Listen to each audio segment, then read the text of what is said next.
What is up, guys? Slightly different video today, but there will be some more active wear hauls coming soon. But I did a video a little while ago and I just wanted to kind of circle back to that because it's about my health, my powerlifting, and how the two have been a bit of an issue for me over the past year. So about a year ago, I was diagnosed with Hashimoto's thyroiditis, which is, it sounds like a bit of a mouthful, but essentially what it means is that my thyroid is a little bit slower than is optimal, which can lead to things like a lack of drive, slow metabolism, slightly more difficulty building muscle, slower digestion, things like that. Two things that were most important for me was the inflammation. It can be a lot easier to become like inflamed on a systemic level with thyroid issues. In my case, estrogen dominance, and you also can be a lot more prone to burnout just because that energy is not there.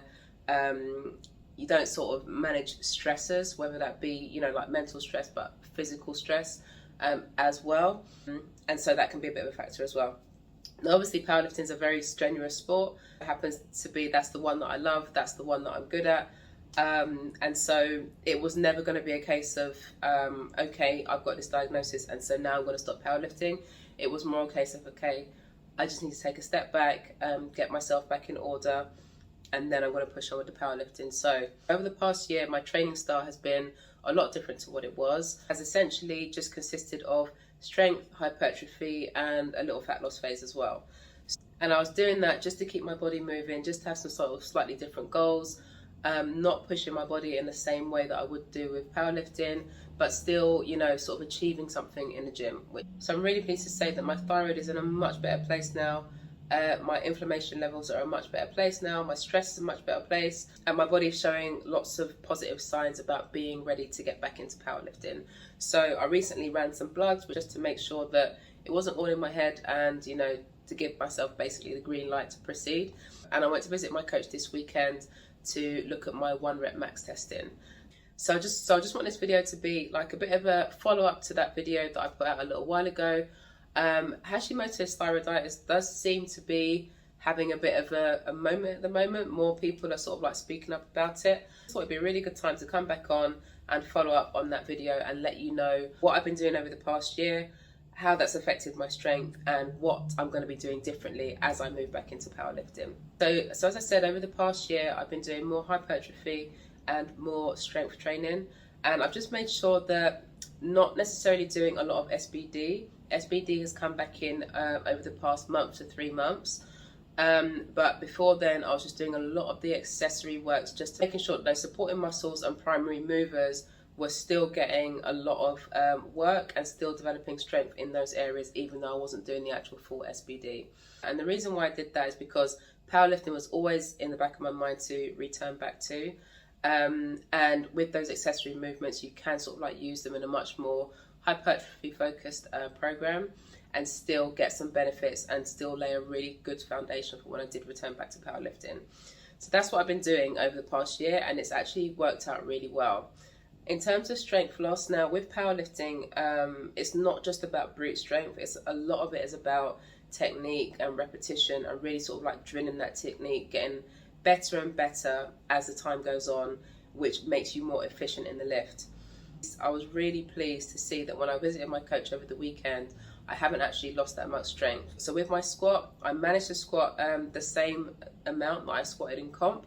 So my comp PB, I still managed to hold on to that.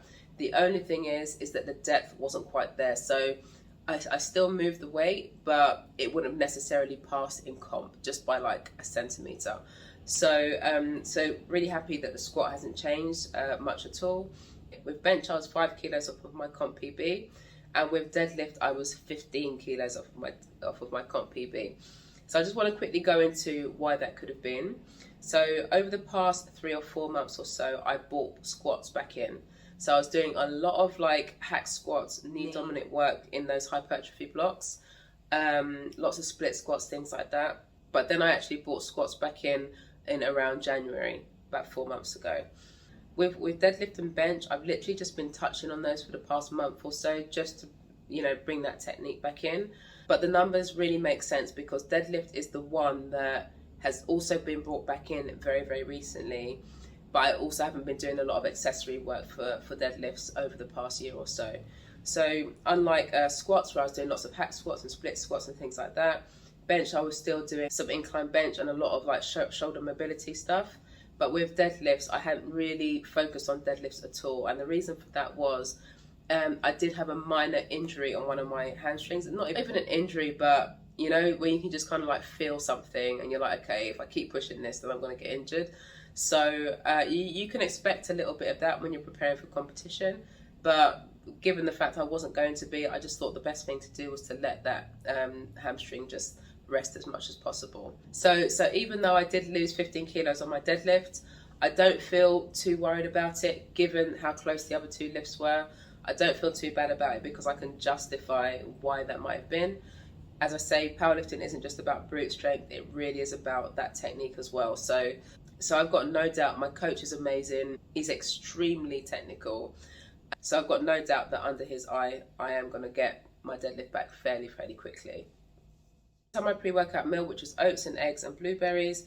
Ironically, sleep has been something that I have become a master of over the past year. The quality of my sleep is so much better because the inflammation has started to come down, and I've just prioritized it, you know, and made sure that I'm getting those solid 8 or 9 hours a night. However, last night I didn't get that amount of sleep. So I am going to grab a coffee on the way, but what I'm going to do now is just take you through session 1, week 1 of the new block, and I'll check back in periodically with this just to let you know how the training is going, and also how if and how it's affecting my thyroid, or if and how the thyroid is affecting my training. So without further ado, I'm going to get dressed and I'll see you in the gym. So the method that we're using here is the cluster set, and the benefit of using cluster sets is that you get to do individual reps with like a mini rest in between. So as you can see, I'm actually resetting between each rep. That way I can keep the speed and the power of each rep and the quality of each rep. So it's like getting to perform 3 quality singles in one set. Cluster sets allow you to maintain a higher rep speed, which is beneficial when training for power, all while maintaining a lower RPE. Now we're moving on to bench. Actually, the regulations through the IPF have now changed, so there's no feet up allowed on the bench. So that's just instinctual to me, as you can see, but it's just going to take some getting used to. So anyway, we're on to tempo bench for today. So as you can see, a really slow lowering phase, and we're going for 7 reps, which is pretty high reps in the powerlifting world. One of the things that Dave pointed out to me in our session on Saturday was that he wasn't seeing a lot of leg drive. To be honest, I do find it a bit more difficult to do leg drive when the bench is lower, just because of the length of my legs, I suppose, and the way that I arch. So I need a slightly higher bench to really sort of get that leg drive. But anyway, we're training leg drive today, and let me tell you, by the time I finished doing those 7 reps at that slow tempo, my quads were on fire, and I've never been in the middle of a bench set being like, oh my god, my legs are about to give out. So that just goes to show that I'm a bit out of practice with using my leg drive. And finally, onto single leg lying hamstring curl. I knew I wasn't going to get a massive weight on these. Actually, it's really funny, but I've seen a lot of development in the size of my hamstrings over the past year. But I've got to be honest, I don't see the weights going up that much when I isolate them in this way. So I knew this one wasn't going to be easy, so I've got a really low weight on here. I think it was 7.5 kilos. Now, I will never compromise the form for the weight. It's very natural for me to want to use my lower back to lift the leg in a hamstring curl, but I'm always mindful of this and just making sure that I'm keeping my hips pressed into the pads just to make sure that there's minimal involvement of the lower back.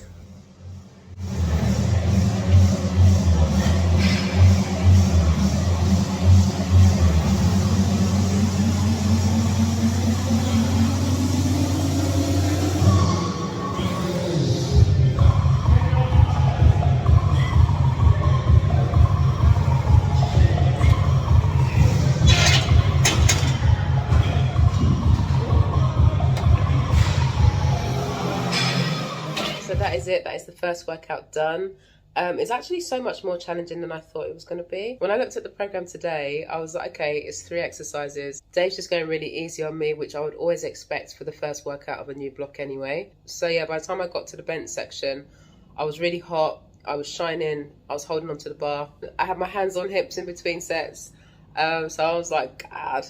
But so it wasn't quite what I was expecting. One thing I will say though is that I've definitely noticed a change in my appetite, like already. So even after the first, proper heavy session back with Dave at the weekend, it literally took all my willpower not to buy a donut on the way home. And you might think like, ooh, donut, but I generally don't really crave that sort of thing. I don't generally get cravings per se, like that sort of urgency to have a particular thing right now. I don't really get that. So when I notice these sorts of things, I do pay attention. And I noticed again today, as soon as I finished training, I was ready to eat. Now, when I do hypertrophy training, I'm not ready to eat as soon as I finish training.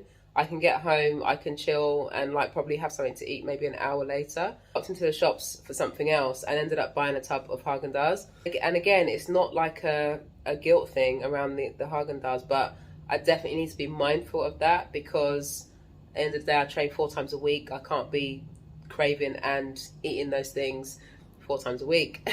It's not gonna end well. So obviously that's something for me to be mindful about, potentially having more food before I actually start training, or maybe introducing an intra-workout snack, or even like a liquid intra-workout. And I did actually think about buying an intra-workout snack on my way to the gym today, but I said to myself, don't just sort of like automatically go back into old habits.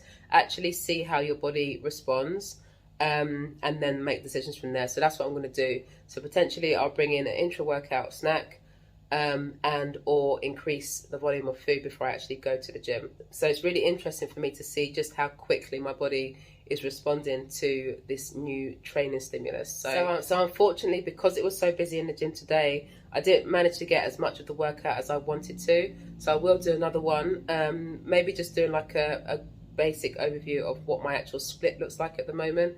I am actually training 4 times a week now rather than 3 like I used to. So that'll be the first thing for me to look at to see if I can actually tolerate this number of sessions. In hindsight, potentially I should have started with 3 and seen how I go. But I'm being optimistic, making sure I keep all the other factors in place, making sure the sleep's in place, nutrition's in place, and fingers crossed I'll be able to tolerate 4 sessions a week.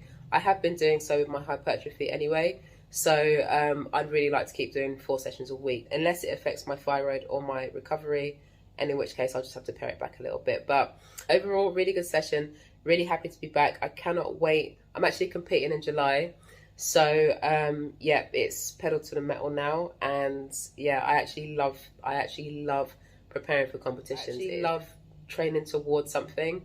It's just my favorite way to train. It just makes sure that I keep nice and focused. So there will be a couple more videos just sort of like in the run up to all of that. Also, at some point this week, I'm hoping to record a response to a rather controversial post that came out this week, and it's about female health and performance. So I've got a few thoughts to share on that. So that's going to be the next video that's coming up. And I know that I said I was going to put the hauls on pause for a little bit, but with summer coming, there are some pretty nice collections coming out. So my guess is there's going to be some hauls coming up as well. But for now, I'm just going to get on and have my dinner, get on and chill out, and of course, get into that Haagen-Dazs. So thank you for watching, and I'll see you next time.